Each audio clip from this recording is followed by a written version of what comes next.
Updated 1 October 2017, 15:55 AEDTAfter San Juans Mayor made an emotional plea for help to prevent people from dying in the aftermath of Hurricane Maria. She is on the receiving end of Donald Trump's tweets, but she says she is not concerned about that. Today, I went to speak with San Juan Mayor Carmen Yulín Cruz, who has been on the receiving end of U.S. President Donald Trump's Twitter finger after she made an emotional plea for help to prevent people from dying in the aftermath of Hurricane Maria. Ms. Cruz was exhausted. She has been sleeping in her office since before the storm and working around the clock since. "My soul is okay with it," she told me. "My ribs, maybe not." Ms. Cruz has made Mr. Trump furious because she has called out the slow pace of the relief effort by federal authorities in Puerto Rico since Category 4 Hurricane Maria hit 10 days ago. She is far from the only one, but she is a vocal and media-friendly advocate, and Mr. Trump does not like being made to look bad on TV stations across the world. He has lashed out, criticizing her poor leadership, saying she is in cahoots with the Democrats to be nasty to Trump. He has appeared to have a go at the Puerto Rican people who are still grappling with food, water and fuel shortages, not to mention damage to or loss of their homes. Puerto Ricans want everything to be done for them, when it should be a community effort, he said on Twitter.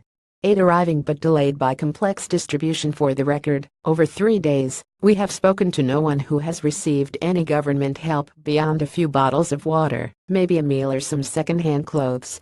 Aid is beginning to arrive, but it is stockpiled because distribution is complex. U.S. Emergency Agency FEMA, the territory government and the mayor all understand the supplies need to move, and they are working through how to cooperate.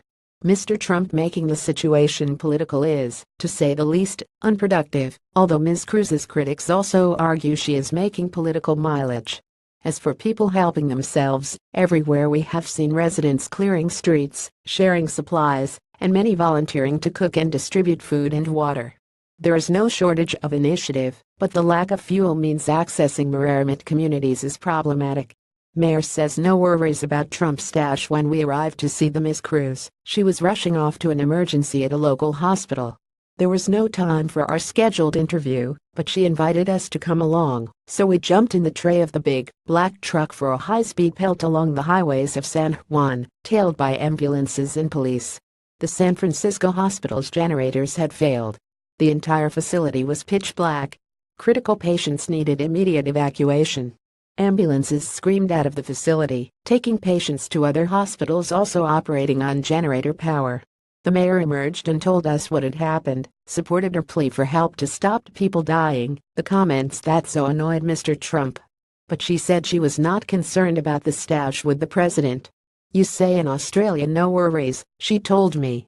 "I really don't worry about that. I worry about saving lives." Mr. Trump will visit Puerto Rico on Tuesday,